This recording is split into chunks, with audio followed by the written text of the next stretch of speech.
What's up, Chan fans? Welcome to another video. In today's video, we are going to be exploring the rich life of Jackie Chan.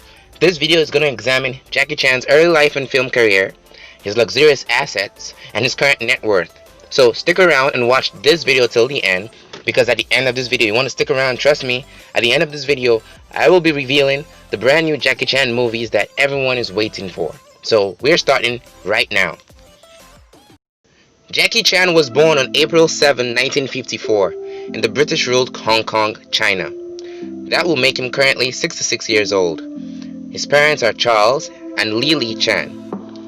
At the age of 7, when his parents moved to Australia, Jackie was sent to the Drama Academy in China, where he spent the next 10 years of his life.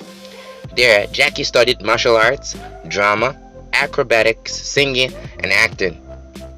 Life at the Drama Academy was harsh and difficult, but since it was his only home for many years, he persisted despite the bitter discipline of the school, which went as far as being subjected to beatings and severe punishment. While at the academy, Jackie became part of the group Seven Little Fortunes. This group consists of the school's best students, and afterwards Jackie Chan made his acting debut at the age of 8 in the Cantonese film Seven Little Valiant Fighters.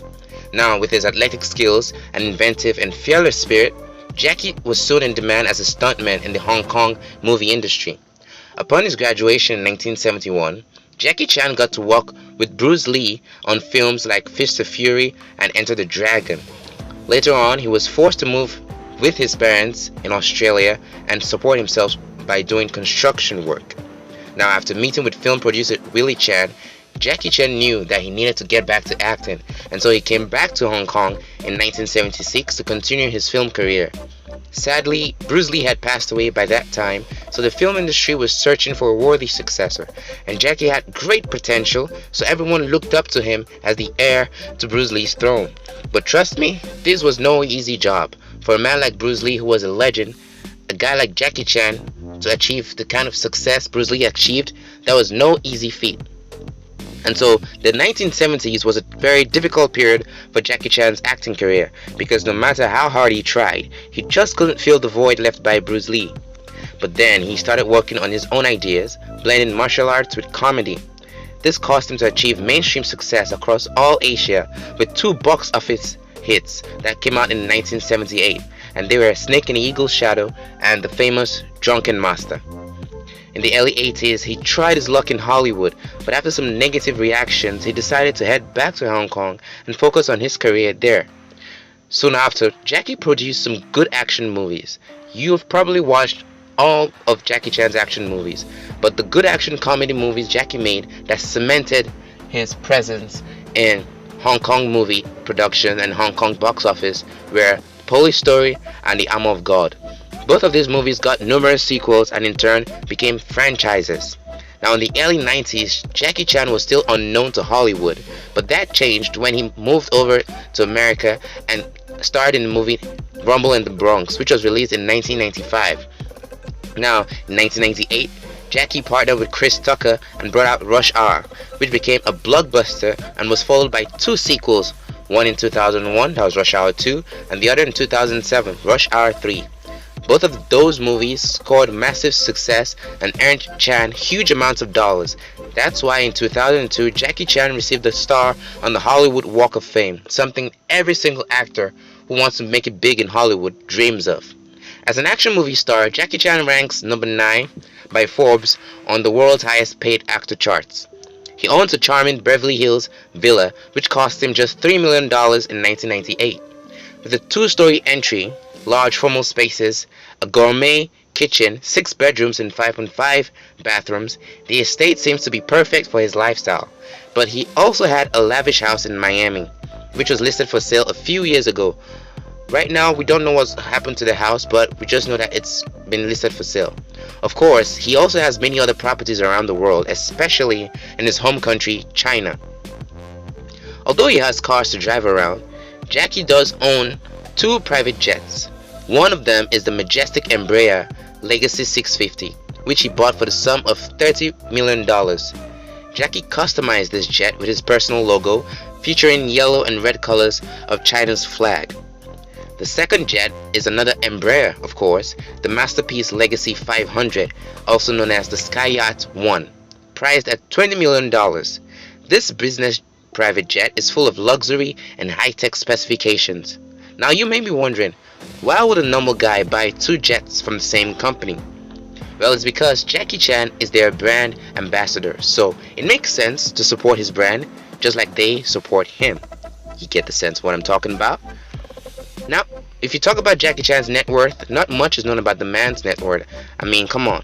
Jackie is not that type of person to flaunt or disclose information about his wealth, but we did find out that one of his first Hollywood movies, which was Rumble in the Bronx, brought him $4 million in 1995, and that his appearances in the Rush Hour film franchise scored him a total of almost $40 million.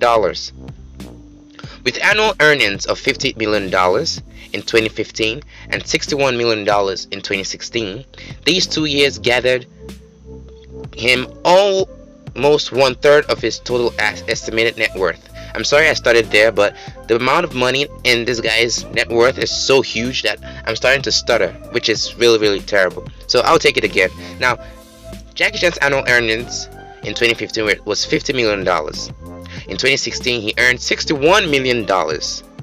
Together, when you add these two sums, they make up 1/3 of his total estimated net worth, which is the $520 million. Now, that won't stop there because Jackie has got quite a few movies on the production right now, and definitely these movies are going to be hits, and they're going to pump more money into his pockets.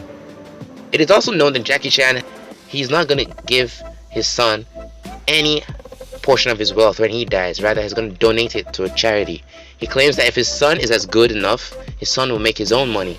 Then if his son is as bad, his son is definitely going to squander his money. That was some serious allegations the father made there. Not allegations, but that was some serious comments made by Jackie Chan there.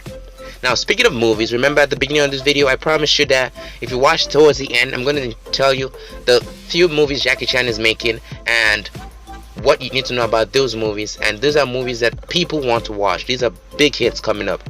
Now, one of those movies is the Rush of all rushes, and I'm talking about Rush Hour 4. Yes, Rush Hour 4 is coming back with its fourth sequel, directed by Brett Ratner and written by Ross LaManna. Jackie Chan revealed in October 2017 that he had agreed on a script for Rush Hour 4. The fourth movie gets into production in late 2020 and will be released in the summer of 2021. Now, a lot of things are going on with public health safety, and definitely this movie is not going to be available in 2021. So my best guess is that the movie is going to get pushed to 2022. Now, that's not all. There's another movie which is coming out in 2021, and that's Project X Traction. This is a movie starring Jackie Chan and John Cena. There's a lot of JCs in this movie, Jackie Chan and John Cena. You see what I did there? Now the movie is set to be released in 2021, and a lot of expectations are building up on it. We've got John Cena, the wrestler. We've got Jackie Chan, the martial artist. One thing we don't know yet is if there'll be enemies in this film or if there will be buddies in this film. But till then, we just have to wait. Everything else we have on our storyboard is just guesses and guesses. That's just all. But still, thanks for watching this far. That's it, Chan fans. Thanks for watching this video. Hope you enjoyed it. If you did, then make sure you check out this video and find out why Jackie Chan's movies are so good. Thanks for watching and have a great life.